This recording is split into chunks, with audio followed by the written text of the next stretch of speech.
Aloha, everyone. Welcome to Hawaiian IANDS. I'm your host, Sean Lether. If you're watching us on YouTube, please make sure you like and subscribe to our Hawaiian IANDS YouTube channel. I am thrilled to welcome our very special guest, Father Nathan Castle, OP. Father Nathan Castle has helped more than 500 stuck and not so stuck souls who died suddenly and traumatically to adjust to the afterlife. Victims of fires, automobile accidents, shootings, stabbings, drownings, and suicides come to him in his dreams, seeking help to resolve their interrupted death experiences. Father Nathan is the author of And Toto 2, The Wizard of Oz is a Spiritual Adventure, and Afterlife Interrupted Books 1 and 2, Helping Stuck Souls Cross Over. His newest book is Afterlife Interrupted Book 3, Please Let Me Explain. To learn more about Father Nathan, you can go to his website, which is nathan-castle.com. Welcome, Father Nathan. I'm so grateful for you joining us tonight. I knew that I had a on the earth and a family in heaven, and we talked to the heaven family before we went to sleep. So for me, it was I was kind of trained early on that I was a hybrid being, that I would live in this body for some time until I didn't, and after that, after I died, I'd live out of it elsewhere with God. And so that was always part of the way that I was brought up. My grandparents, especially my grandmother next door, was a mystic. She walked around talking to saints, to Saint Anthony of Padua and Joseph, the husband of Mary. I just grew up surrounded by spirit communication that we simply called prayer. And later on, I as I moved through life, I haven't had an NDE. I'm one of those people at IANDS meetings who raises their hand for an STE. I've had several spiritually transformative experiences that convinced me that that I really wanted to live the highest life I could by helping people know God, know the Creator, know the person of Jesus. I entered a religious order, the Dominicans, where our founder is Saint Dominic. His nickname was the Joyful Friar. And when I learned that joy was very much a part of this particular order and its charism, that was where I stopped looking. I just thought I'd like to be a part of the joyful group. And I've been a Dominican now 44 years, a priest for 38, and on the earth almost 68 years next week.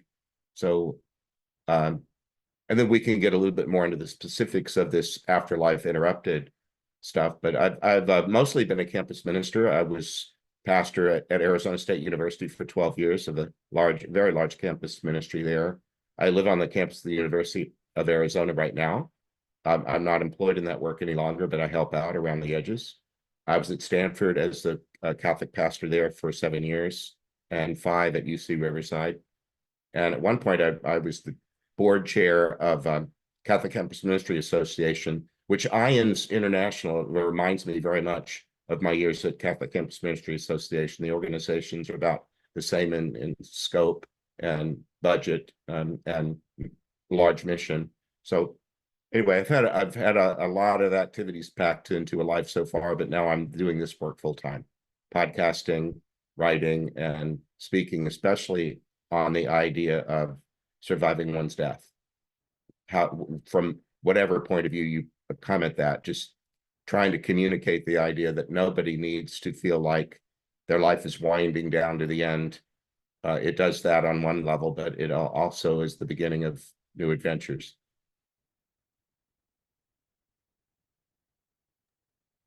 So how did you get started? Helping the souls, yeah, like The afterlife interrupted work. Yeah, let me get just, there might be people who are currently on this call or who see it archived or whatever. The basics of what happens is about 27 years ago, I was awakened in the night by what I called a contact dream. It wasn't my just regular psychobabble. I had a dream of a man dying violently while sitting on the radiator of an old car from the late 50s. He hadn't been in Iraq, but for whatever reason, he caught fire and burned to death.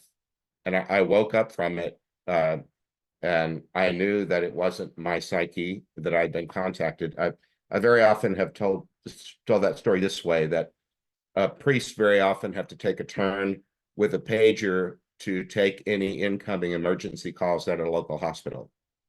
So the priests in a region have to get together and decide who gets Tuesday, who gets Wednesday, and so on. And it probably comes over a cell phone now, but we used to have the little pager.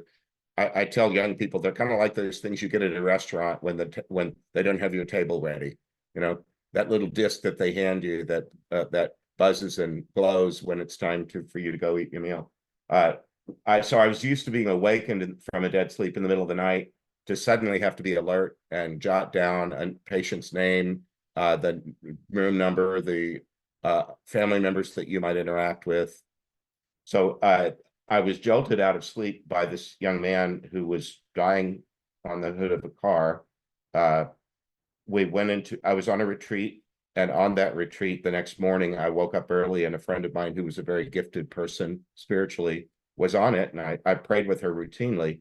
And I said, would you mind, could we find a moment to go into prayer and ask what this was about and how we might help? And when we did, we weren't at it very long at all before she said, whoever this man is, he wants to talk to you very badly. Would it be okay if I allow him to do so? And I knew that she had that capacity. It gets routinely referred to as channeling. In the Catholic Church, that's just a toxic word. It upsets people. I prefer to call it prophetic speech. I think it belongs in the canon of experiences that St. Paul talks about. And even in the Jewish scriptures, there's loads and loads of Jewish prophets who speak in their own voice and then at some point allow the voice of God to speak through them in first person speech. I knew that I had that gift, but I hardly ever had occasion to use it. But she just said, is it okay? And I said, yeah, we protected ourselves. We said our prayers to Michael the Archangel and the Father, Son, and Holy Spirit. We gathered a group of spiritual protectors and felt like we were safe, and said, sure, go ahead. And then out of her voice came Ray, who said, who the hell does he think he is, taking me just when my life is getting good? Is this a familiar story to you, Sean? A little bit of it, but yeah, but there's a lot of people who haven't heard it, so we want. It's the very first one. I have 3 books in these series, and it's the first Yeah. one because it was the first one. Well, it's different in that we had to meet with him 3 times before we were able to help him achieve what he wanted. We asked him, which just seems the most sensible thing to do, is say, how can we help you? What is it? What do you want? And he said, my wife. He explained that he had died in 1960. And I said, geez, that's like 40 years ago now. And I was only 4 years old at the time. And I said, well, what have you been doing since then? It's not much. But he said, I've been watching my wife ever since I passed. He explained that they became pregnant their senior year of high school. They married. They rented a small house with a detached garage somewhere in rural Georgia. They had the child who was about 1.5 years old. And on a Sunday afternoon, she was fixing Sunday dinner. His best friend, who was his business partner, had come over for lunch. They'd both been drinking, and something that the friend said offended him. It seemed like it was directed towards his wife. These guys took it outside to take their argument out onto the lawn. They went over next door into the shop, and somehow he caught fire. He still doesn't know how. But in his training, religious training, he was taught that the reason that people die at all is because God takes them. So he left his body with the idea that the reason he died in a fire was because God took him. And his first words to us were, who the hell does he think he is, taking me just when my life is getting good? So we had to kind of help him with that. But he told us that he had been watching his wife for the last 40 years. She's an old woman now. She married again. She married up. She married her a lawyer. She moved to South Carolina. They didn't have any kids of their own. That man did a fine job raising my son. I got no beef with him, but my wife is going to die soon, and I want to meet her when she comes, but I can't the way I am. So that was our job description. Help this guy figure out in the afterlife what it would take for him to be able to greet his wife when she dies and passes. So it took us 3 sessions to do that because there was no manual for what to do. We just tried to use our wits and see what we could do to help. And to kind of back him out of some training, I said, you know what? I've known God all my life, and I don't believe that business about people dying because God takes them. Who taught you that? Well, my mom. So tell me about her. Well, she used to make me kneel next to the bed and she beat me while I prayed. I thought, oh my heavens, why did she do that? I don't know. She just did. So I just pushed against it a little bit and said, you know what? Would you have beat your son? Your son was only a year and a half old when you died, but if you got to raise him longer, would you have beat him while he prayed? And he said, of course not. And I said, well, just hold the thought that maybe the mom that beat you while you prayed might have given you an odd idea about God. And did anybody, by the way, ever get anything wrong about you? Did anybody ever describe you in ways that were untrue? And yeah. I said, well, you might have a wrong idea about God. Just hold that idea. But I told him too that I said, if your wife is dying of cancer, cancer's got its own schedule and it's not going to wait on you. If you want us to help you, we're probably going to have to push you. And people generally don't like being pushed. So if we push you too hard, all you have to do is say stop, and we stop because you're in charge. But we helped him work his way through to getting what he wanted. Want me to keep going on it? Yeah. So I do have a question about the very first time somebody came to you. What was that like? And how did you know that you were, you know, that was that they needed help? Did they ask for help? I think that, like, how No, did you know that very first what time? he showed me was burning on the hood of a car. And I knew he hadn't been in Iraq. He was wearing greasy clothes, and somehow he caught fire. And he doesn't still to this day know how that happened, but he died that way. And the dream had a texture, a character that was just completely different from my own nightly psychobabble. I've never burned to death on a car. I had no place in this story whatsoever. And it really felt like what I call contact. Uh, I make a distinction between having a dream or receiving a dream. And this felt like material coming from someone else for my benefit. Somebody was reaching out to me to tell me something. And I just woke up from it and wrote it down. And I didn't know it, but that was the beginning. And it happens now about once a week. So now I keep a journal on the nightstand, and I'm ready to jot stuff down quickly because dreams can dissipate pretty quickly. So I try to write down what I get as soon as I get it. And do they always ask for help, or do you just instinctively know? That one was different in that he really had a very specific thing that he wanted that we kind of counseled him through because he had some ideas or certitudes that were thwarting his progress. For one thing, he was just so angry at God for setting him on fire and killing him that he wanted nothing to do with the entire universe God made. And so he was very isolated. Not utterly so, because his guardian was with him. He said, well, there's this guy that sits over in the corner. But he was just so angry that he wanted nothing to do with anybody. And I said, well, okay, but now you want to greet your wife and you haven't been in circulation at all for 40 years. Don't you suppose you should get up and stretch? Shouldn't we get you moving around a little bit? Don't you think you ought to practice on being with somebody before that moment? And he said, well, yeah, I guess. And I said, well, then let's think this through.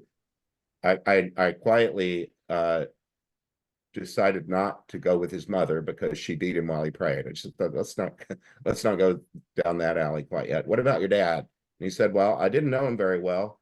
I was kind of scared of him. He died when I was 10. He died in the war. And I said, well, Vietnam? And he said, no, Korea. So it was 1960 and Vietnam hadn't happened yet. His dad died in the Korean War, but he was away at war and his son was growing up without knowing him very well and being a little afraid of him. So I just said, okay, well, did you and he ever have a good father-son moment? It's just a counseling trick. If a counselee goes low, try to get them high. you know, try to help them to change the vibration and think of something positive. Did you guys ever have a good time together as father and son? And he thought about it and said, well, one time we did go and look at cars.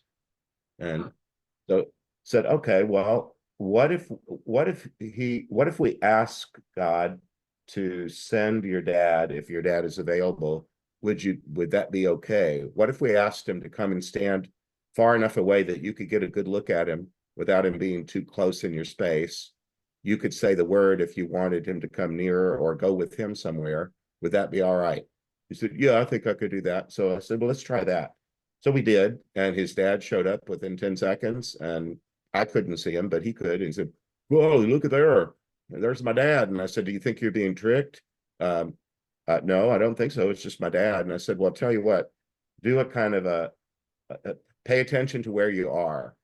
The way that when we park in a parking garage or go to a stadium and we have to find our way back to our car later, you want to pay attention to how landmarks, how did you get from here to there in case you need to retrace your steps. So I said, just make sure you can get back to your safe place because the place you've been is safe. Just make sure you can get back there if you need to. So we told him goodbye. We met with him about a week later. We checked in and I said, what'd you guys do? And he said, well, we went and looked at cars. And I said, well, how did you do that? He died in the early 50s. You died in 1960. Now it's 2000. And did you time travel? And he said, no. We went and looked at the new ones. So I didn't go into that in any more detail, but somewhere on the earth at a car dealership, this father-son spirit team was having an adventure just looking at cars. So I said, okay, well, that's progress. You now know how to move around. But I think I know what's the matter with you, and I don't think you're going to like it. Are you ready to hear it? He said, what? And I said, well, every time you talk about your wife, you sound like a caveman. You sound like you own the rights to her, and that as soon as you set eyes on her, when she crosses, you'll pull her by the hair into your cave. And I said, you have to keep in mind that she's in her 60s now. She loved a lot of people besides you, her parents, siblings, others that she might not have even known when you died. I think you belong there because she only married twice. You're the only husband who's died. She only had a child with one person, and it was you. You're very important in her life. Could you just be a gentleman and behave with a little humility? Could you accept that you belong, but you don't have to run the whole thing, and that you're probably going to be in a small group? What do you think of that? Well, he growled and stuff, and I said, well, remember, you don't have to take any advice of mine. I just think that if you only humbled yourself and asked politely, may I see my wife when she passes, I think it'll work. What do you got to lose? So we had to leave. My partner and I both had very busy lives. You might think that when something like this happens, the rest of the world grinds to a halt and you just go into the ozone layer and deal with spirit stuff. Well, anybody that's had an NDE knows that's not true. You have an NDE that has a beginning, middle, and an end, and then you go on to other things post NDE. Well, we kept going into our lives, but then about a week later, so over about a 3-week period total, we met up with him a third time and said, hey, Ray, how's it going? And he said, big news, my wife passed. I said, oh, that is big news. Tell us all about it. He said, well, it was a little bit like you said. There were just a few people, but they were all people that loved her, who, like me, wanted to be with her. And he said, I got to be with her in a small group, and you'd have been proud of me. I was a perfect gentleman. And I said, well, good for you. That's all it took. You just needed to be a gentleman. And so it was time to say goodbye because we helped him do the thing that he asked us to do. There wasn't really any reason to keep talking further. So I said, well, Ray, it seems like it's time for us to part. Don't you think? You probably have other things to do. And he said, well, yes, sir, I suppose so. And I said, well, I know about you that you know how to watch people because you watched your wife for 40 years. I know now that you know how to greet people when they die because you just did it. So I wonder if you wouldn't mind keeping an eye on me between now and my death. And would you mind being there to greet me when I pass? And he said, why, sir, I'd be most honored. Just look for the perfect gentleman. So his chapter is titled Ray, the Perfect Gentleman. And he got this whole thing started. There's been like 600 since then. And none of the others have taken more than about 40 minutes. We haven't had to do multiple sessions with anybody. They all move within 30 to 40 minutes. So anyway, thanks for listening. That's amazing. It's a great story. I love Ray, and I've told that story many times, but I don't get tired of it. So, so is what is the, how do you get them to go to the other side? So it sounded like you connect them with when they feel good, raise their vibrations. Yeah, they're already on the other side. It's not exactly like when I was taught as a little Catholic kid that when you die, you go to one of three places: Canada, the US, or Mexico, or the other way around: Mexico, the US, and Canada. Heaven, hell, and purgatory. And they were all like separate nation states. And uh, uh, I, it's blurrier than that. There's even when I was taught about purgatory as a Catholic kid, it was sort of like suburban heaven. You weren't right in the middle of things, but you were nearby and you were on your way there or something like that. So what I've seen is the ones that we get are almost all persons who died in a violent trauma. They need something after they leave the body that's soothing, uh, therapeutic, restful, before they're ready to take on all the adventure that might come with the joys of heaven, or however you imagine it. So there's some sort of level where they're provided for. That very often they use the language of a spa or a clinic, but something that's pleasant and where every therapeutic effort works, that where they get to see themselves progress and build momentum.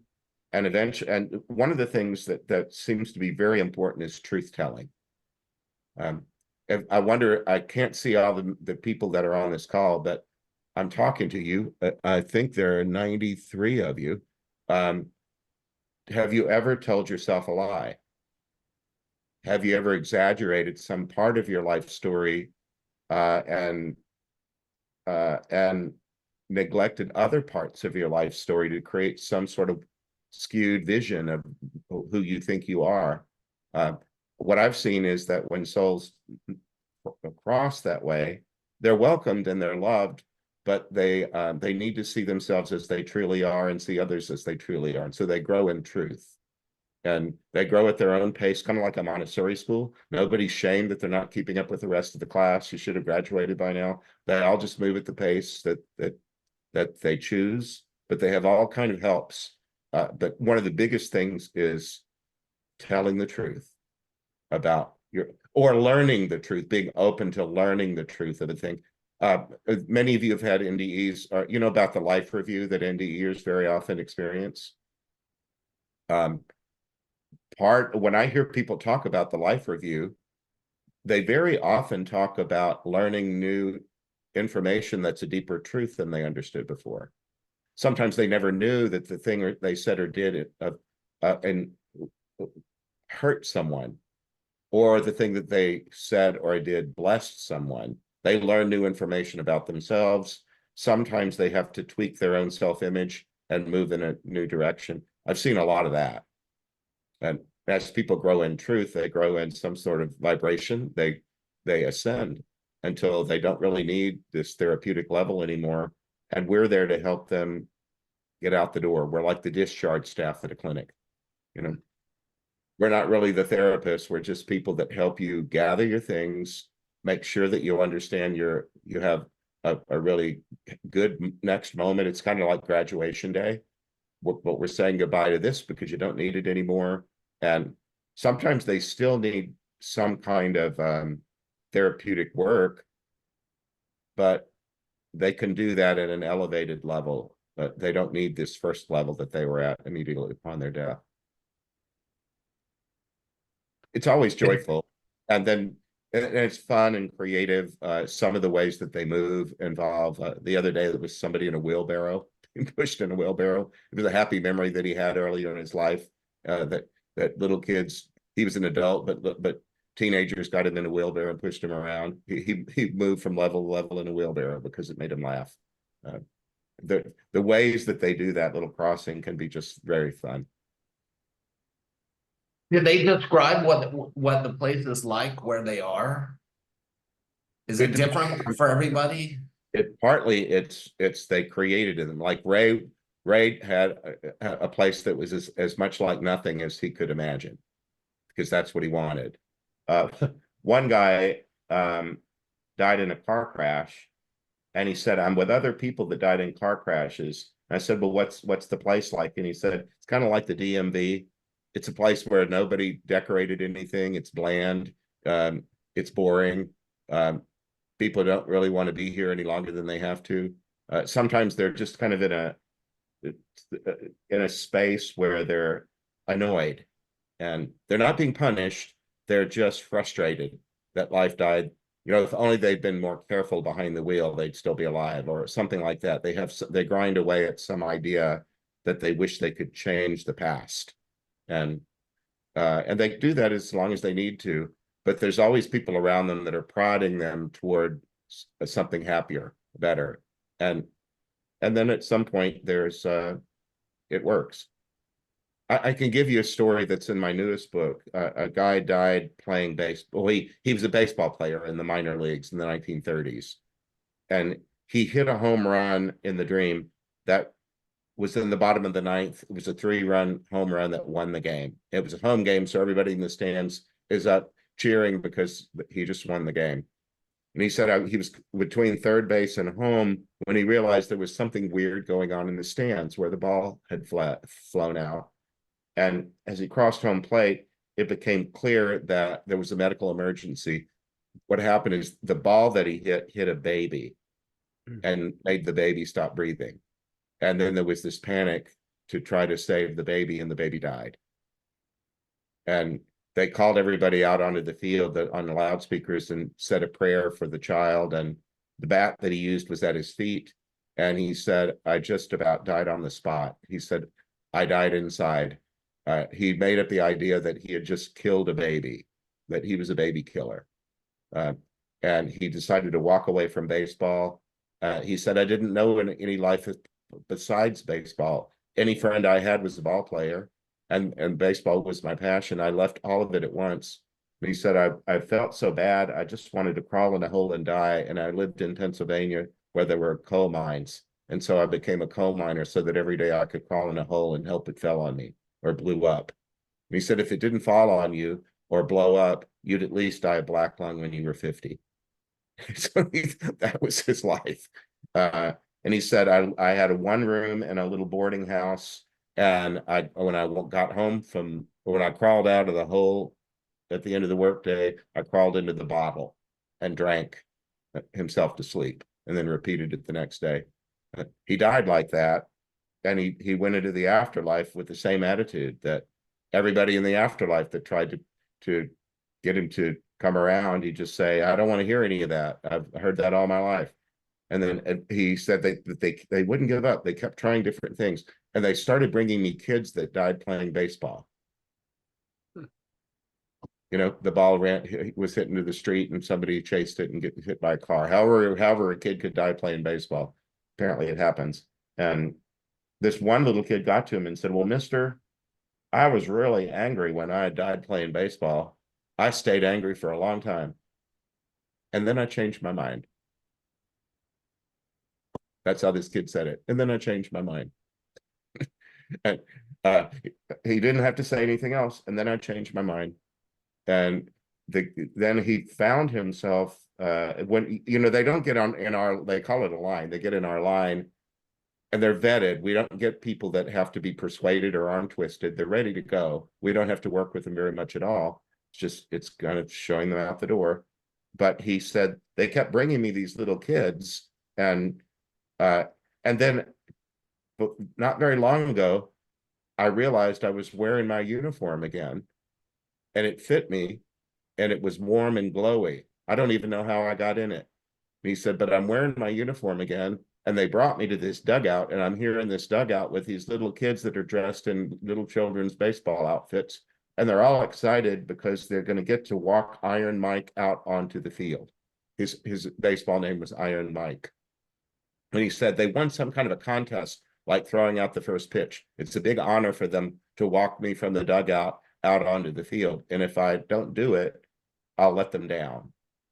And so that motivated him to get off his rear. And he he walked onto the field. Have any of you ever seen that iconic scene of Lou Gehrig speaking into a microphone, announcing to the world that he has ALS and that he has to retire?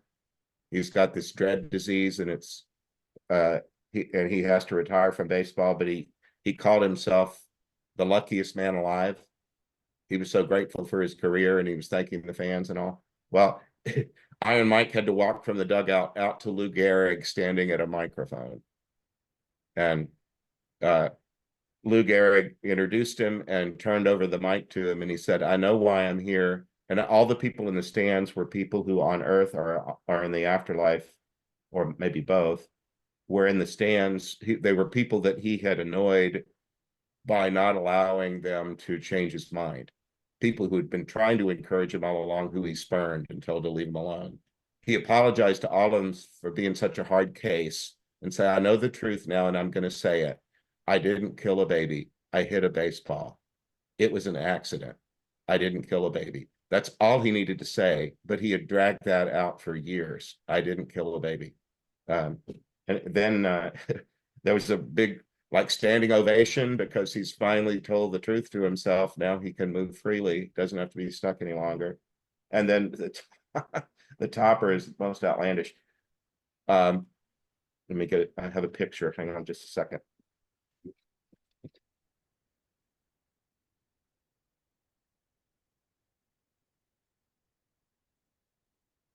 I have a little altar in the corner of my room that's not a shrine to Jesus, it's a shrine to the Houston Astros. I'm from near Houston, and this is a picture of me years ago when my mom was still alive. I'm wearing my Dominican robes after mass, but I had my Astro jersey on underneath them, and we took a picture out in front of the church with my mom and me. She was a huge Astros fan. She was in the 30s and 20s. She was born in 21. She was a fan of the New Orleans Pelicans, and then the Philadelphia Phillies in the 40s. And then when we got a team in Houston in 1962, we were at the first game. The Astros were just Colt 45s, and Astros were all over our house. So anyway, in the end of this story, when it's time for him to go back from his moment, they're announcing that I didn't kill a baby. My mom showed up to walk him back to the dugout. So oh wow. She didn't say anything. She's not much of a talker, but she was the baseball fan, and she was there to help Mark, and she walked him back to the dugout. So she sometimes shows up on she sometimes shows up on opening day, which this year is March 28th. She'll buzz around me just to be excited because the baseball season's starting again. Wow, that's very cool. So so Ray was the first one, right? Was it Ray? Yeah. So you mentioned he had somebody with him that was kind of overseeing everything, right? Yeah, it was his guardian, but he wouldn't even listen to his guardian. The guardian wouldn't leave, but he was quiet. He sat in the corner of whatever nothingness Ray had created and just wouldn't leave him, just kept watching him. Does everyone have a guardian when they're in that? Absolutely, absolutely. And they're delightful. They get called different things. At IANDS, you might hear them called spirit guides or something else, but I just use guardian angel because it's the way I was raised. And the word angel in Greek is the Greek word for messenger, someone who brings a message. And the message is always you're loved. And part of the way that you're loved is you have an entire angel there to follow you through your entire earth life, to be with you, guiding you and trying to help you have a happy life. And they're very active at the point of death for a lot of people. I've heard lots of people that had died violently who said, "It's true that my body flew through the windshield, but I wasn't in it at the time because my guardian got me out before that could happen." Yeah. So that's really important. So everybody, even if they're in this transitional place, is never alone. It does, exactly. And it doesn't matter whether you're a religious person or not. It's really just metaphysics. I believe it's nice to be able to get to know your guardian and to have a personal relationship with them because that's possible. And they can be very helpful. They're joyful. they're different from each other as humans are different from one another. All of us on this call have a common humanity, but within that, then we're very distinct from one another. And the angels are like that. But the thing they all have in common, the guardians, is that they're all loving. They're devoted to the one that they're currently guarding. They can come into your cognition with your permission, but they won't do it without it. They won't read your mind. It's rude. You're entitled to your private thoughts, but they're guarding you all the time, so they can be very good predictors of what you might be thinking or what you might do next. And if you get to know them, you can bring them into the complexity of your thought process when you are perplexed, when you're pondering a upcoming decision but can't make up your mind. You can invite their input and then be open to subtle ways in which they might be able to plant an idea, or sometimes a song. There'll be a lyric that they can kind of make go around in your head. Why am I thinking of that? Anyway. That is so important, because I have so many members that are afraid of being in that void alone. And Nobody so your died alone. message is so hopeful to No, many. even people that appear, elder folk that died alone in their apartment and weren't discovered for days, their guardian was still with them. Nobody goes through that utterly all alone. Yeah, that's what I experienced in the NDE that made me stay in Hawaii. Is I went in that place and I experienced, because I was not going to accept crossing over. And so I spent some time in that void, whatever you want to call it. And many people are afraid of that. So you are giving a lot of hope to people.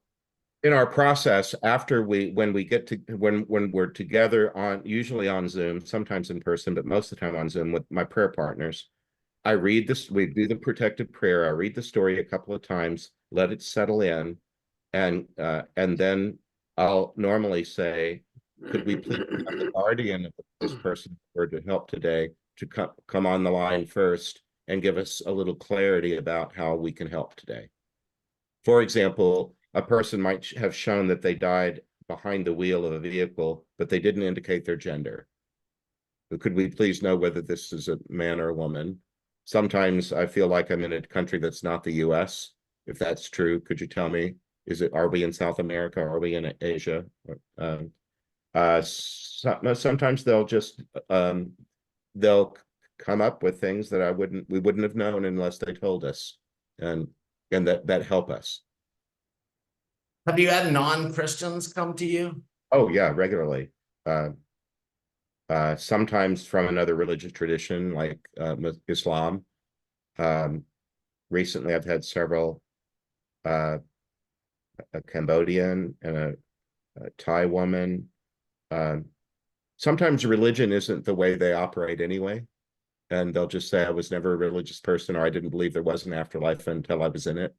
But yeah, that's all over the map, because like IANDS, one of the delightful things about IANDS is that it's death is very leveling. Lots of people have NDEs or STEs and want to be able to talk about it. And don't you find that when you're in an IANDS group that you're kind of, here comes everybody? Oh yeah. Is there a difference? Because you've heard that a lot of, they say a lot of times that if you were raised Christian, that you're going to see Jesus. A lot of people say that. Or if you're raised Muslim, you might see the angel of death. Do you find that? And the reason I'm asking is, so I'm not Catholic. I was raised Mormon. I don't know anything about the Catholic Church, but St. Teresa of Avila was the first one that greeted me when I crossed over. Do you ask why? I'm in the process of learning that. We have some past lives together. Yeah. Have you read her writings? I'm in the process of doing that now too. She's very funny. She had a hard life. She was really put under. She had all these mystical gifts, and people were jealous of them and whatnot. And anyway, she had a hard life, but she's very funny. She's got a great sense of humor. She shows up once in a while. I don't know her that well, but yeah. And I guess, they didn't know what NDEs were then, but she was in a coma for a long time, almost like she had an NDE kind of experience. Mhm. Well, no, it's really all over the place. And then there are some people that they make me know that they don't want to hear about religion. There's a sheriff who died in a small town. Uh, his sister was murdered moments before he was shot trying to come to her aid. And he said, I don't want to be a part of this if it's going to be about religion. And I said, cool. I think let's be two guys talking about how I can help you. And he died in such a rage because it was a small town and he was supposed to protect everybody. And the person that got murdered was his own sister. And he showed up on her lawn. She came to him in a ghostly way. He said, I'd never seen a ghost in my life, but I was just minding my business. And suddenly there's this ghost version of my sister right in my face. It was just her upper body, like her shoulders and her head, but something was really, really wrong. And so I went to her house, and on her lawn, I saw three guys running out of her house, cursing at her, and they had just shot her and killed her. And he shot one of them, but then he said this other punk had one of these white plastic guns that he bought in a kit. I think it was what's that process of molding plastic into different things? Do you know that? Somebody can help with that. I don't know the word. Jack, you might know the word. 3D printing. 3D. Oh, yeah. Molded plastic that became this gun, and they shot each other and both died. But he was really angry. He entered the afterlife really angry that his sister was murdered and he was murdered, and these guys did this, and he just wanted to get on with it and be with her or whatever, and he couldn't because he was so angry. And they talked about my anger like it was my blood pressure or the temperature on a thermometer. They told me, you'll leave here the minute that you get your anger down to the decimal point. You know how when you're in a hospital or whatever, very often they give you all these things about your body, and this has got to be that level. All those commercials now about my A1C, people dancing and singing about their A1C. It's kind of like that. And they said, we're not going to let you go into that man in rage.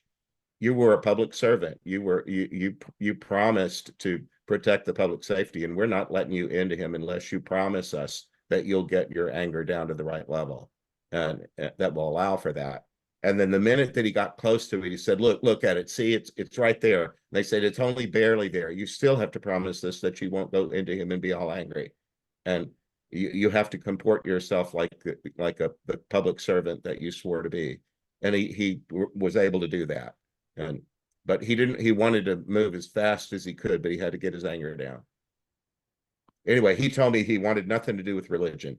And if you're a priest and if you're going to talk to me about religion, I'm leaving. And I said, okay, well, you're in charge of the conversation. You do this any way you want to. Do people experience God differently?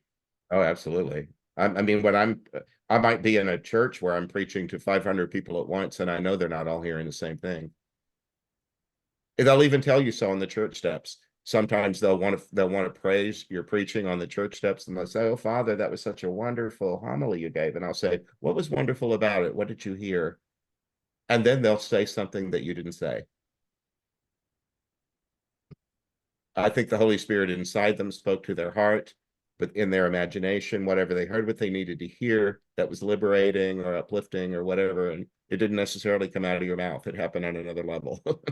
So, yeah, people are very different in the way they experience most things, including NDEs and the presence of God afterwards, if they believe in a God at all. And then in the Christian tradition, I don't know Mormonism that well, but in the Catholic Christian tradition, we believe that when Jesus died on the cross, he breathed out, he expired. And in John's gospel, that means the spirit of the living God that was in the torso of Jesus in his pulmonary system became airborne and is now breathable to anybody that wants to have it inside them. If you've got nostrils, you can take it in.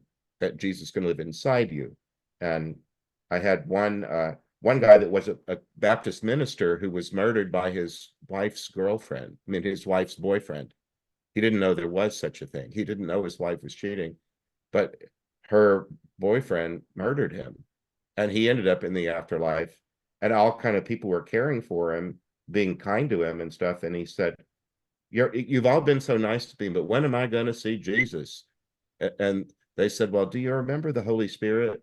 Do you remember how after he died, he came into everybody, and then each one still looked the way they did, but he was inside them? It's like that. He said they had to take me back to Christian preschool and remind me of very basic stuff, that Jesus was in everybody who believed in him. So they said, you've been seeing him all along because he's in us. He just looks like us. But if you want to see that version of him with the toga and the beard and the sandals, we'll get you ready for that. So I wasn't part of that because he was moving on, and that a little meeting with Jesus that he had a particular way of thinking about was going to happen very soon in his future. But meanwhile, he was seeing a different version of the Spirit of the living God in the people that were helping him. Wow.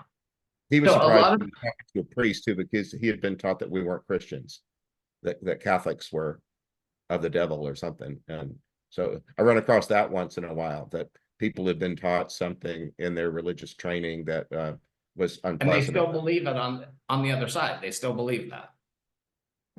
until they don't. I mean, I was talking about truth, and people can bring with them things that were part of their training that just are not true, but it's part of them, and they can cling to it if they want, or they can accept a new idea. Scientific method moves the same way. If you just decide that something in your field of study has got to be that way, and because that's what what you've thought, and then some experiment comes along and proves something contrary, are you going to surrender the other idea to take on the new one? It's not just religion, it's just people. Sometimes we can just get very embedded in a particular idea and insist that it must be so.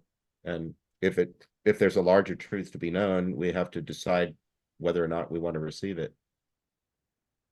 So accepting the truth is one of the main components to moving Very, very, on. very important. Very important. And part of the truth is everyone on this call is made in the image of God and has the divine spark in them. And at each one of us is way more than meets the eye. And so is your worst enemy. Whoever's hurt you the most is still a child of God, and they might have behaved horribly and done all kind of ill.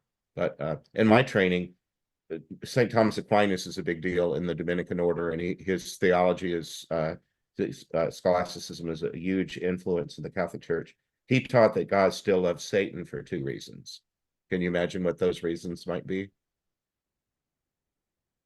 What are they? Anybody want to take a stab at it? Why Does would God any love Satan? ask Can you the do? question again? Say that one more time. Why would it be true that God still loves Satan?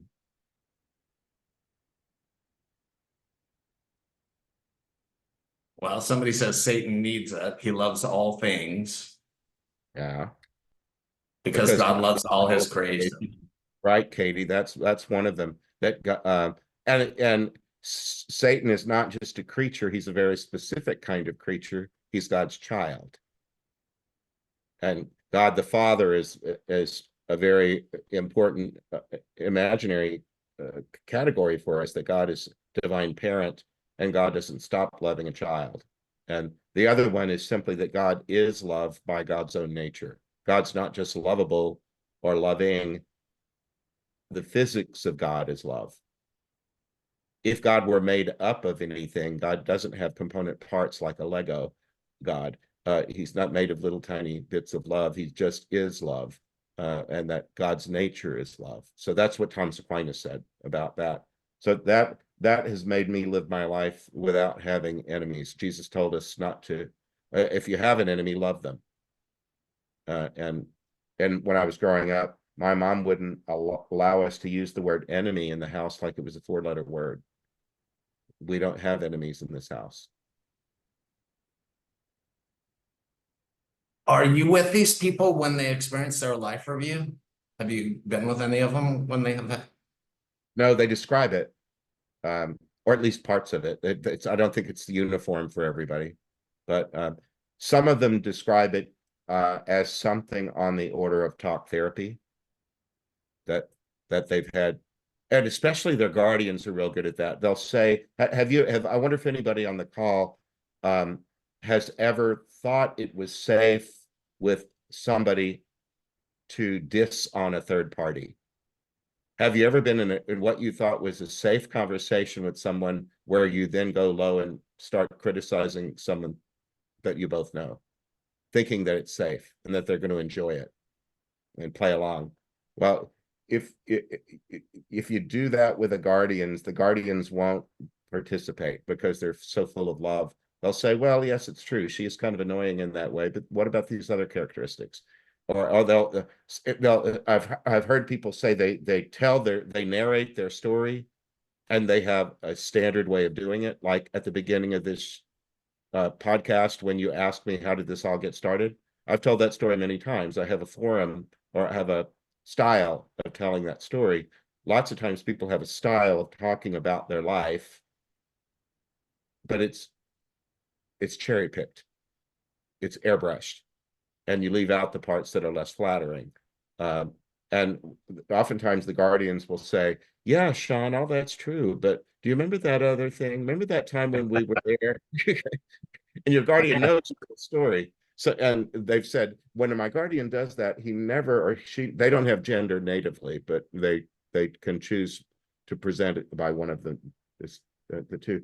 And let's say, whenever my guardian says something like that, even if it contradicts what I was saying, I don't feel offended. I just feel like I'm standing in the presence of truth, and I shut up. Because they only say things in love, and they only speak the truth. And if they feel the need to do that in order to bring me into deeper truth, well, that's their job. Oh, that's amazing. Yeah. So a lot of people want to understand a little more how they come to you. And it's only people that have died tragically or unexpectedly, Yeah, the or exception would be somebody like the Iron Mike that I was saying. He didn't die that day. He just wished he had died that day. And he didn't even tell us about his actual death. It wasn't important. It wasn't as important as telling us about the day the baby died. right. So, and there's a story in the new book about a woman named Sylvia. She, that one was really sad. I woke up hearing a woman was alone in a house that was kind of creaking, and she got up and was walking around the house, and on a turntable there was Natalie Cole singing Unforgettable. And I woke up, but the whole thing was really sad. I felt, I don't cry easily, but I could have cried. And it turned out that she was maybe about 4 years married, in her late 20s, when her husband and a 1.5-year-old child left to run an errand and never came back. They were in a car accident that killed them both. And she went from being this young wife and mother to being all alone in her house. And she said the nights were the worst, and she wanted me to feel what it felt like to be her. So she didn't show us her death. She showed us her grief. And she did die. She said, I got the golden ticket. I was only in my 30s when I got a uterine cancer diagnosis that I had stage 4 and I would probably die. She said, there are not very many people that say that think that's really good news, but in her case, she thought maybe it'll get better after this, and then in her afterlife, she still had to kind of come around because she had gotten so used to engaging very little in life. She just felt like she didn't have the energy to put forth to try to love again. And so those muscles kind of went dormant. And she had to learn in the afterlife how to re-engage for a while. And then eventually she was ready to meet up with her husband and daughter. And they showed up like she said her husband was in his early 30s, but now he is this really handsome middle-aged man, and her daughter was 18. And they presented themselves to her, and they were recognizable to each other. And then they said, now watch us. And they morphed back into the day they looked, what they looked like the day they went out the door. And they said, if you need us to, we'll go back and relive some things that you missed, as we kind of continued on in the afterlife. But we've already done that. We don't want to do it all over again. So we're going to kind of, we want you to kind of hurry up and just join us where we are. And we'll pick up where we left off. That's the way that little family decided to do things. And when they're communicating with you in the dream, is it like a lucid dream? It depends on how they tell it. I mean, it depends. Storytellers are very different in the way they tell a story. Like car crashes, I could either I could be in the back seat, I could be in the passenger seat, I could be behind the wheel, I could be on a sidewalk, I can be as though in a drone over the whole scene, watching it from above. It really depends on how the storyteller chose to tell a story. And there are probably some that that got away from me. You don't know what you don't know. There's probably been sometimes when people tried to reach me in a dream, and I was just too deep in REM sleep to get it. Or sometimes I'm afraid I didn't write it down fast enough, and one of the two, they might have gotten away from me. But then I'm not the only person in the universe that can help them do this. They must have lots and lots of other options. One lady told me that she picked me because she used to catalog shop in the 50s. She'd sit with this Sears or J.C. Penney's catalog and write down all these tiny numbers on a thing to order the mail order thing. And she said they sat me down with a catalog when it was time to do this, and I was paging through it, and I turned the page, and here was this Catholic priest, and I thought, oh, I'm a Catholic, I think I'm going to pick him. That's how she got in my line. Catalog. Wow.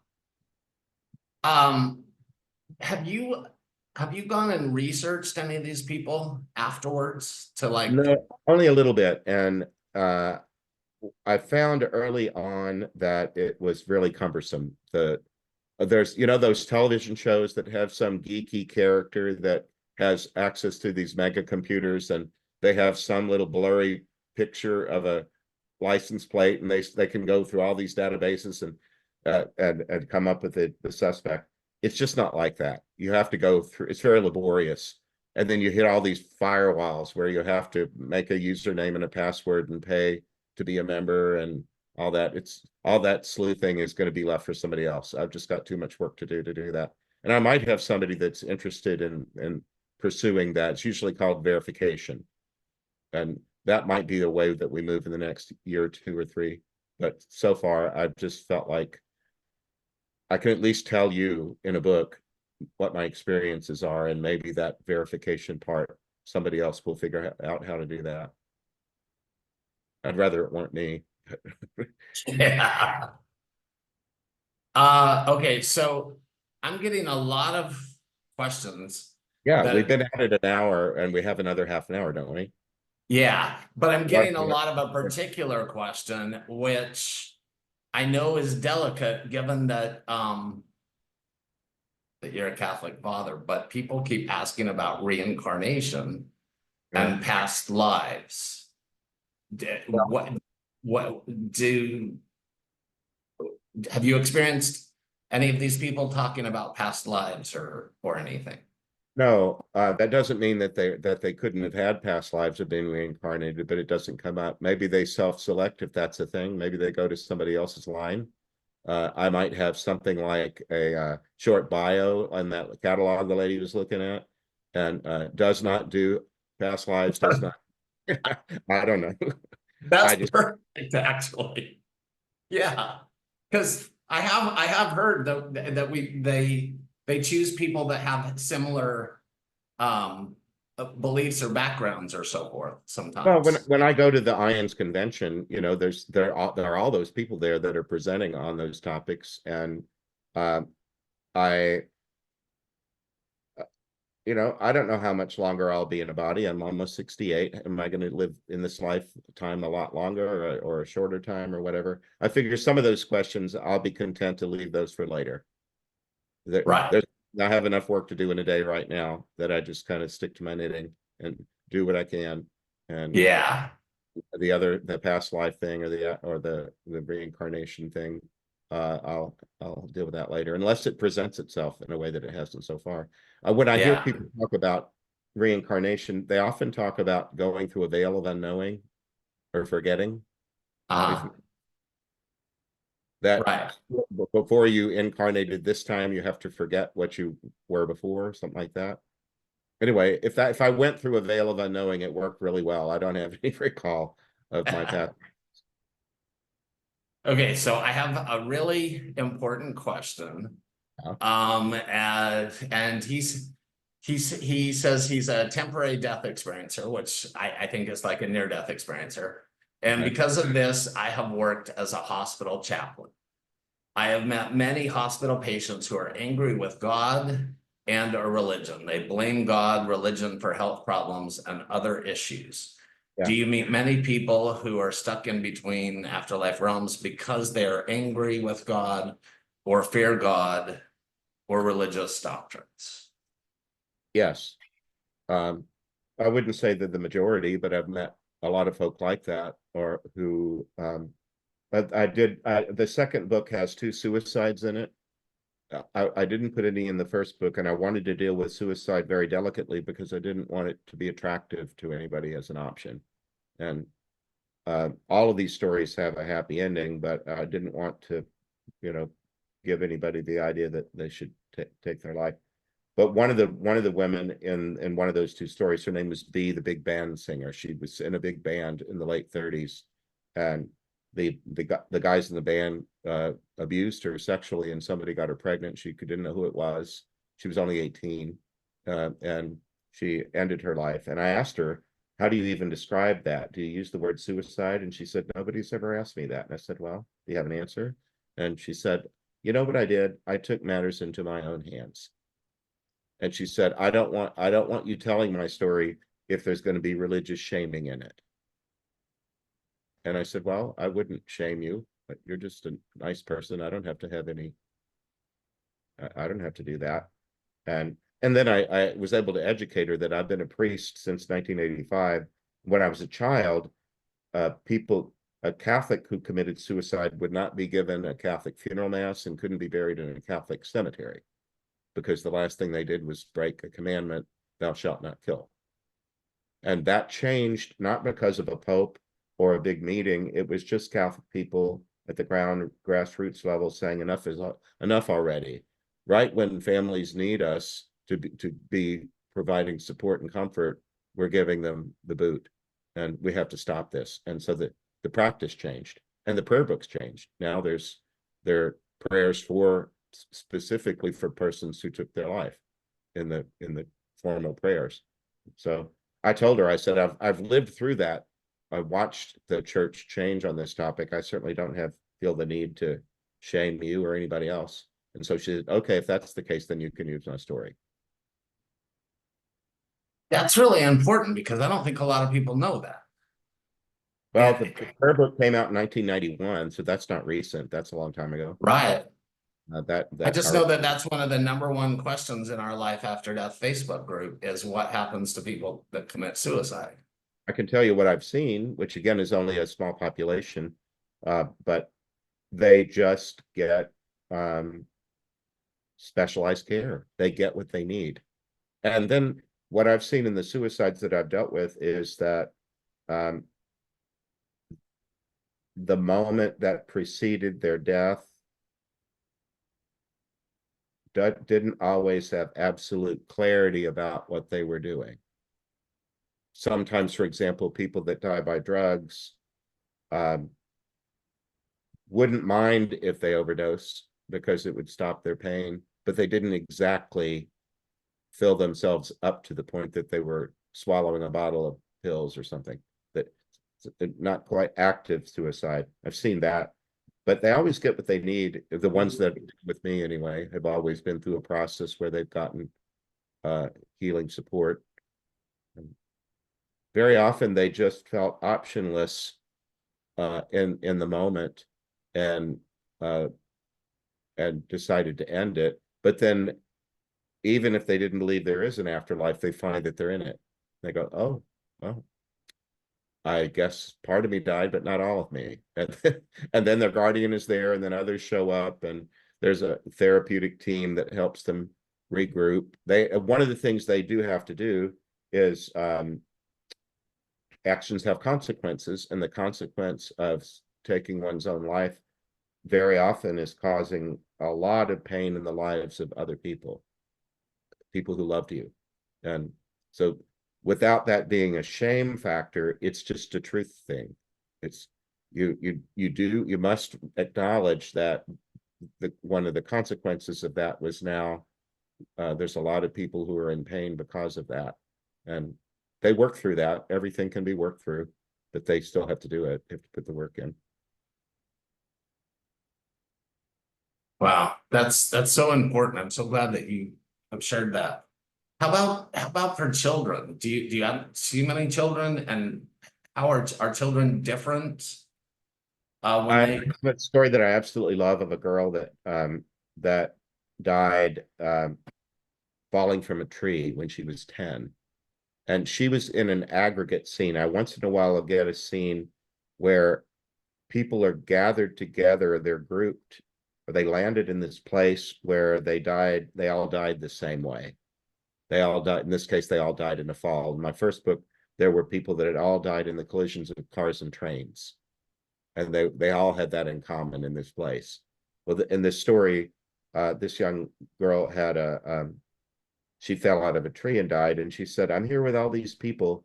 And when we were brought in, the scene was aggregate. There were a bunch of different kinds of falling. It was like a collage instead of a simple storyline. And I wrote it down, and I thought, I wonder if this one is an aggregate. And when we got into it, we needed somebody to step up and be the spokesperson. And she came through and she said, I'm not the smartest one here. And if anybody else wants to take over, I'm okay with it. I'm just doing it because somebody asked me to. And she explained that she was 10 and that she'd fallen from a tree. And she said, everybody here feels like they're on the bottom and can't get up because they fell. And she said, but I go around and I try to say to them, well, except that if you fall the next time, if you were to get up and fall again, sometimes they're afraid of falling twice. She said, but look at our bodies. We don't have bones that break, and we don't have blood that leaks out of us anymore. What would happen to us if we did fall? Nothing. And then she came up with the idea of, falling can be fun sometimes. At children's birthday parties, there are bouncy houses where kids go in, they bounce and fall down, and they laugh and get back up. Falling can be fun. You can go to an amusement park and they have rides that go way up in the air just so you can fall and scream on the way down. Falling isn't always bad. And then she in her little sphere, she created a bouncy house and said, look, everybody, we're not dead, we're just bouncy.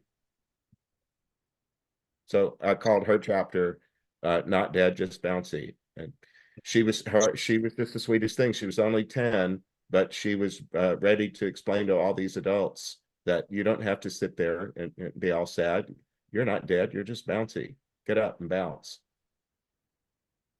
That's one of my favorite children's stories. Have you experienced animals? Not directly. It comes up a lot. Our pets go to heaven is the way it's often phrased. And Yeah. um, I was taught in Catholic first grade that I remember the nun reasoning with us. She said, let's think this through, children. Isn't heaven the place where God will provide everything you need to be completely happy? Yes, sister. Well, then, what if you want your dog to be completely happy? You wouldn't be happy without your dog. Wouldn't God have to provide it? Yes, sister. That was that just has made sense to me my entire life. That the Orthodox teaching of the church is that it has to be a volitional act. It has to be a choice that only a rational animal could make, and man and the angels are the rational animals. All the other ones are somewhat lesser. But again, I would put that, Sean, next to reincarnation and past lives. Animals in heaven. I can give my opinion about it, and I just hope they are, because I have I have animals that I've loved that I want to see again. But again, I would leave that for later. Right. So how do you get a good night's sleep? Do you have hours? Like, I'm open during these hours. How do One of the you? things I do and I teach it is how to go to bed. How to there's a prayer called Compline that in a monastery is if you'd stayed more than 10 minutes in that Benedictine monastery, they'd have taught you Compline. They've showed you how to hand your consciousness over to the Holy Spirit before you go to sleep. So yeah, I kind of imagine my consciousness as being like a golden ball of light that I hand to God or to Jesus or to the Holy Spirit and say, would you hold on to this? Well, I'm not going to be needing it. I'm going unconscious soon. But while I'm unconscious, if there's anything that you can communicate better while I'm unconscious, feel free. I also try to, the body is cleansing itself during the night. If you deprive yourself of sleep, you'll probably get sick just from the fact that your immune system didn't get to work during the night. Our immune systems are like 4 times more active in sleep than they are in wakefulness. I've watched it with college students who deprive themselves of sleep during finals and then get sick. It happens all the time. So I try to make sure I get good rest, and my night prayer is not about problems or about tasks.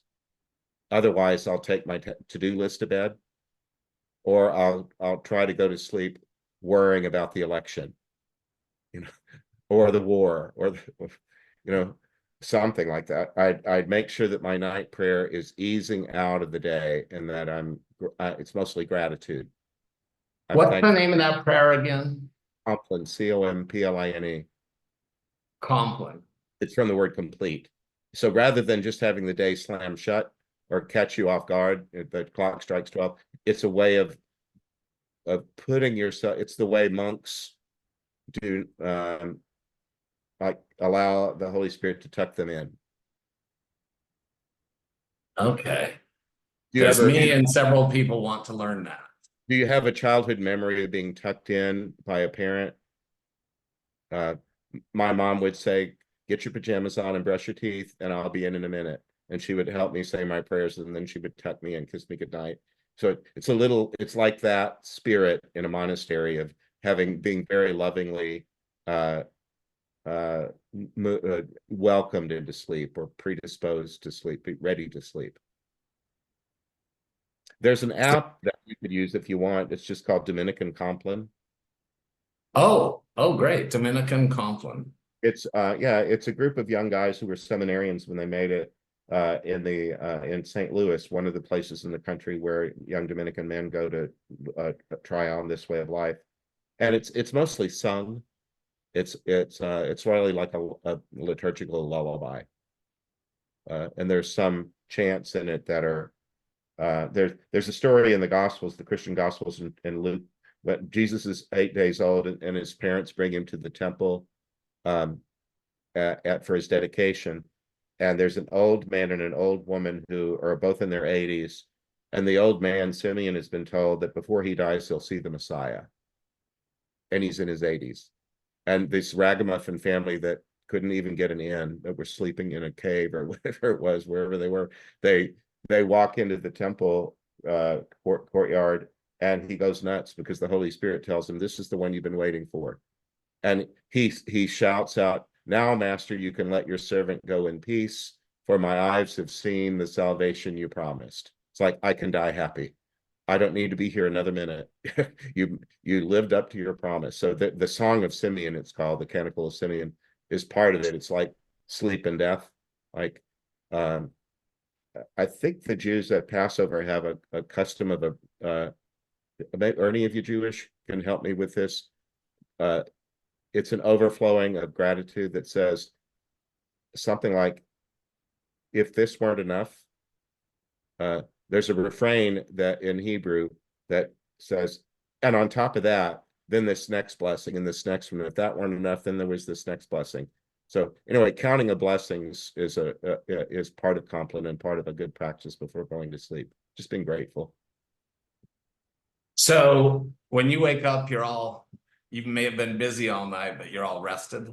so you don't wake up all exhausted It, ever. it depends on the night. And I also live on a college campus, and there's a fraternity house across the street. And on Thursdays and Saturdays, they don't shut up until about 1:30. The music's playing. So I've chosen to live here. So it depends. But people, it's kind when people wonder if I, am not well rested. It's only about once a week, and I usually can go back to sleep pretty quickly. After that, I just write it down and then go back to sleep. And the Holy Spirit is a kind spirit. It doesn't, and it's all knowing.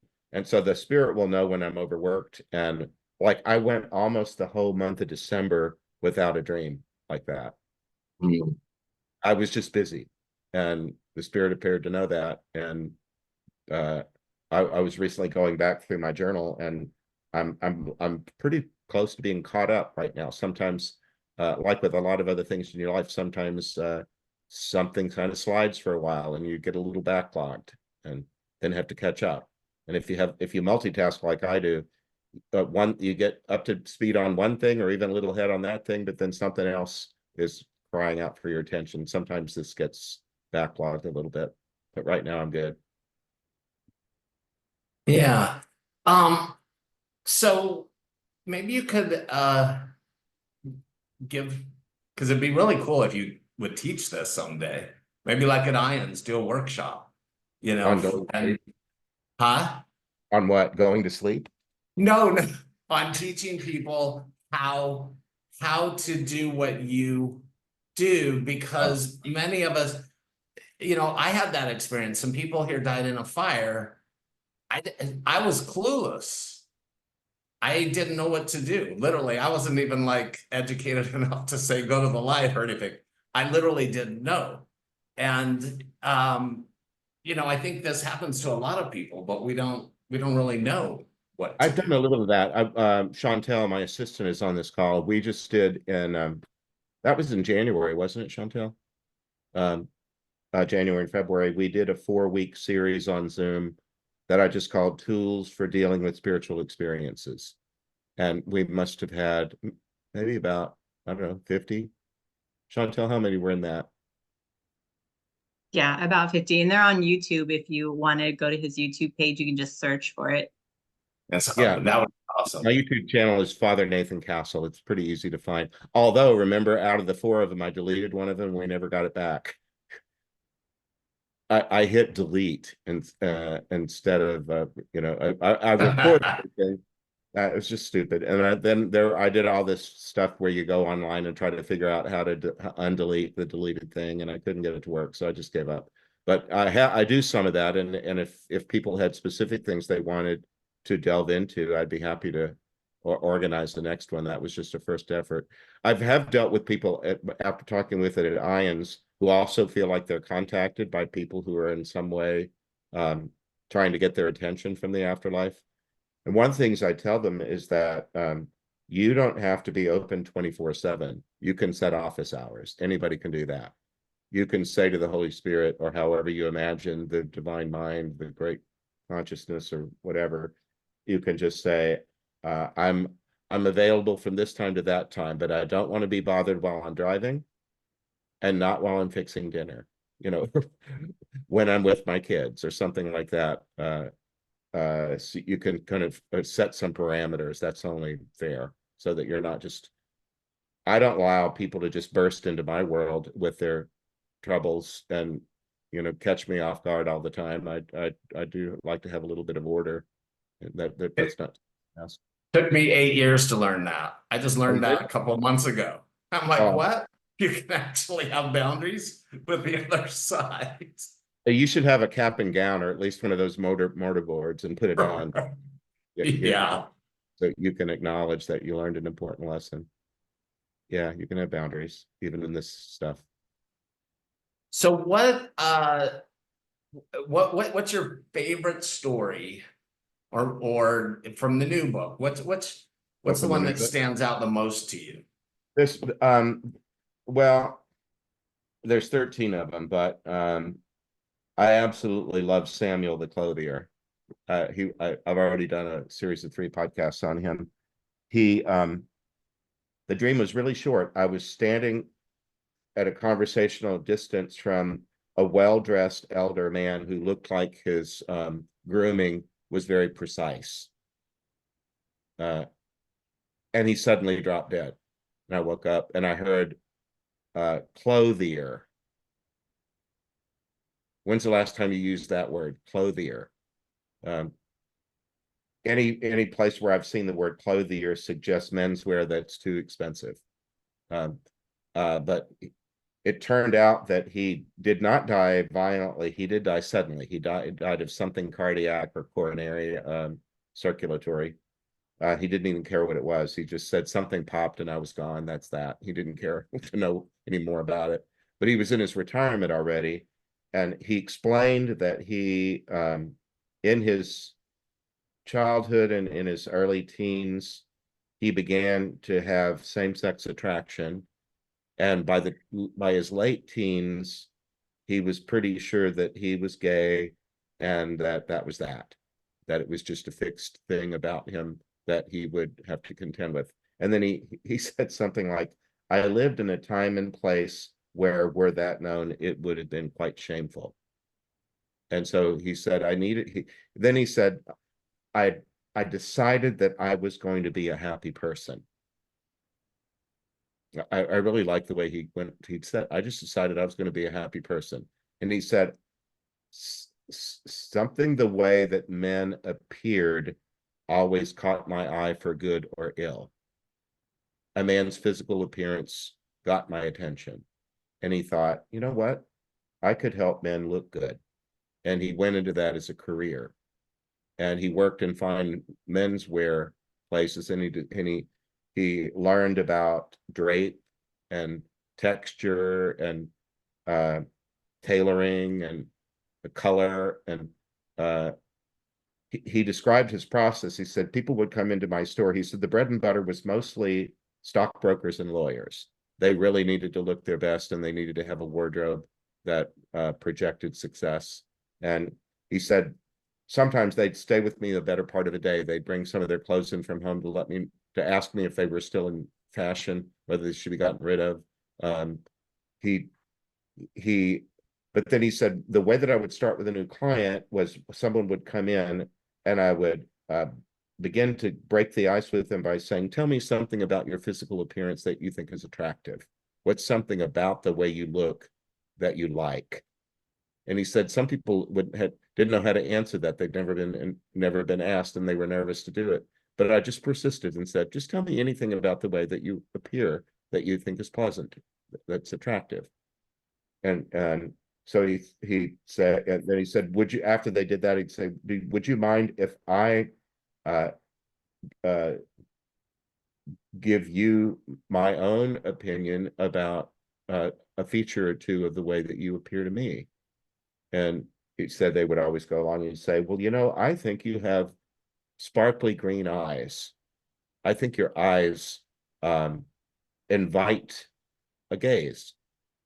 There's something about your eyes that makes me want to look at your eyes. Anything that, because your eyes are green and engaging, any green tones that we put on your upper body are going to invite better eye contact and possibly better conversation. People might get to know you better, or you might get to know them better simply because your eyes are an attractive feature. Or he said, you have the smile of a gentleman. The area around your mouth and lips looks like you're a gentle soul. And so I wouldn't put any scratchy thing like wool next to that. I would put some fabric with some kind of sheen or something in a lighter tone that accents your smile. So, he said usually shorter men wanted to look taller. And so he would show them how with tailoring, you can emphasize vertical line, stripes, vertical stripes, maybe a lift in the shoes, all these little tricks that would make a person look a little bit taller. Anyway, he went on about how he loved it when he could make a man leave his store feeling great about themselves. And that was his career. Well, then his guardian was with him, and his guardian said, you know what, I'd like you to, those mirrors that are, there are three of them that are attached to each other that you might see in a clothing store. One that faces you and the other two are at a 45-degree angle. He said he was talking with his guardian, who was presenting to him as a man, and he said, his guardian said, would you allow me to show myself to you as I truly am? It's such a disarming question. Would you allow me to show myself to you as I truly am?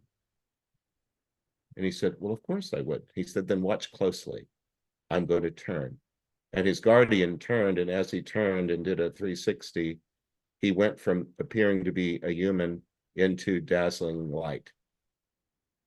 And he said, now take this in, get a good look at me the way that I look right now, because I'm about to turn again and go back to the way I was showing you myself earlier. Then he said, what did you just see? And he said, I saw beauty beyond anything I could ever describe. A lot of people that have had NDEs, Sean, did yours involve color? Yeah. A lot of people that have had an NDE say there were colors that I'd never seen before, because the rods in our eyes can only take in as part of the spectrum.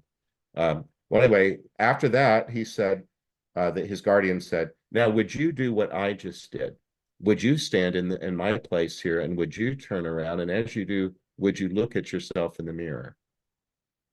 And he said, I went from being the way that I appeared to being dazzling energy and color.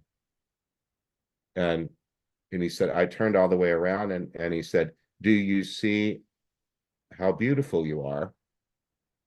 And he said, I have to. It's right here. It's just the truth. I just saw it with my own eyes.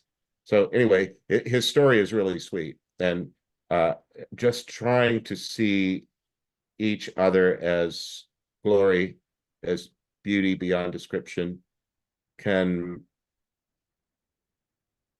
make the world a happier place, I think. If we can all just get over, our opinions and ideas about ourselves and others, and just see ourselves as beautifully made and others as beautifully made, even if we're in a degraded state, even if we're drug addicted or messed up somehow, we're all just beautiful. And anyway, I love that story. I'm glad you asked me to tell it. Yeah, that's so wonderful. And so he was able to love himself and see himself.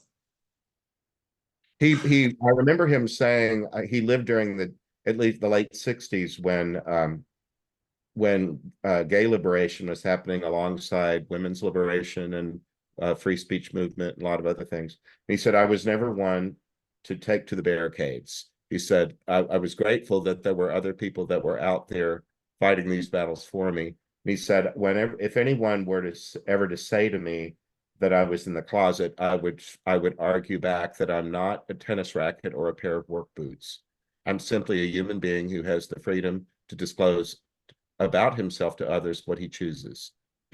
And that's all I've done in my life is disclose to myself those things that I thought I wanted known, and keep to myself those things that I preferred to remain private. So I just liked his way with words, and his freedom about saying as a young man, I'm going to have a happy life. Yeah. And then he set out about how to maximize his gift for appreciating a man's physical appearance, and then turning it into a career that was wholesome and that made people feel good about themselves. He also said, beautiful. wow, I'd have these like mystical experiences where he said, I didn't get to work with poor men very often, but once in a while there'd be some guy that was going to his wedding, or he was going for a job interview, and this might be the one time in his life that he's spending time with somebody like me in a nice menswear store, and I just wanted him to have a great time. And he said, sometimes I'd be in the middle of working with a guy, and I would just have this impulse that said, go back in the storeroom. And it's like I would be led to this one hanger or this one box, and I would have exactly the thing that fit him perfectly and didn't need to be tailored.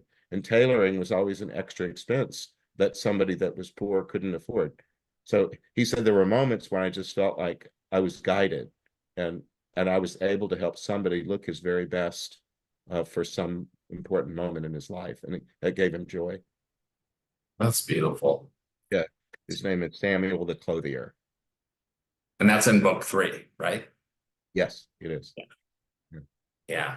So maybe in closing, I want you to whatever you'd like to share with us, but what recommendations do you have for everybody that maybe they could get in connection with their guardians now?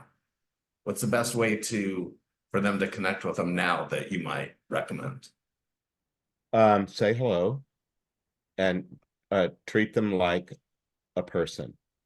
They're not human persons, but they're angelic persons, and most of the characteristics of personhood apply to them. It's a relationship that can be begun and can grow. I was asking for the name of mine for 6 months before I received it. Then eventually I received it. But you don't even need it. You can give them a nickname. They'll be delighted that you thought enough of them to even give them some nickname.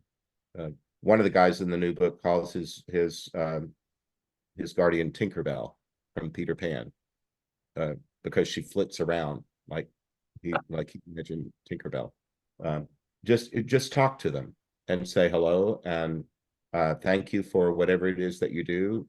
I still say to my guardian before I go to sleep, thank you for whatever you did today to protect me that I'm unaware of. I don't even know what you did, but I'm grateful for it, whatever it was.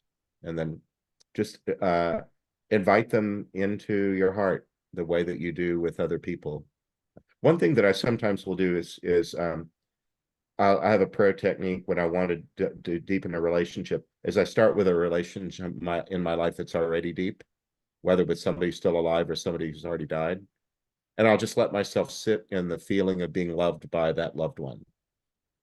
And then if I'm having trouble with someone who's angry at me or something, I let myself sit in the love that someone has for me.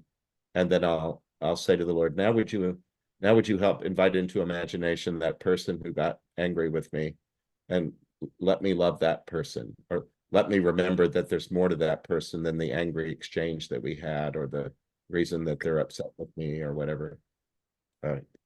The guardians can be so helpful. Just get started. Wonderful. Is there any closing thoughts that you would like to share with everyone? And please think about doing a workshop with us, because myself and many of us would love to, Why to don't we learn just from your organize wisdom. one? There's no reason why we organize this. We could organize one and you could sponsor it. And then if you wanted to open it to other people, like sometimes I'll do a live presentation at a church. I just finished one for 5 days. And I said, is it okay for me to invite people from around Tucson? And they said, absolutely. So in addition to the church members in that group, we had people from 3 or 4 other places that I help out. That would be could awesome. Organize something in the internet. You can just say, Hawaiian IANDS presents, and then invite whoever shows up. Okay, we will do that. If there's like a team or a little committee or something that wanted to kind of give order or direction to it, I'd be happy to do that. Yes, we will work on that. Chantel she's great at organizing stuff. So yes, we will. Well, and you are tops in her heart around the social media and the publicity that you give us. My pleasure. My pleasure. Whenever we do anything with you, it's known far and wide because you put the effort in. Isn't that right? I'm not putting words in your mouth. It is my pleasure. This has been such an honor. I really am grateful. And everybody has loved this. I've gotten so many nice messages from everyone. And so everyone stay tuned and we'll do a workshop soon.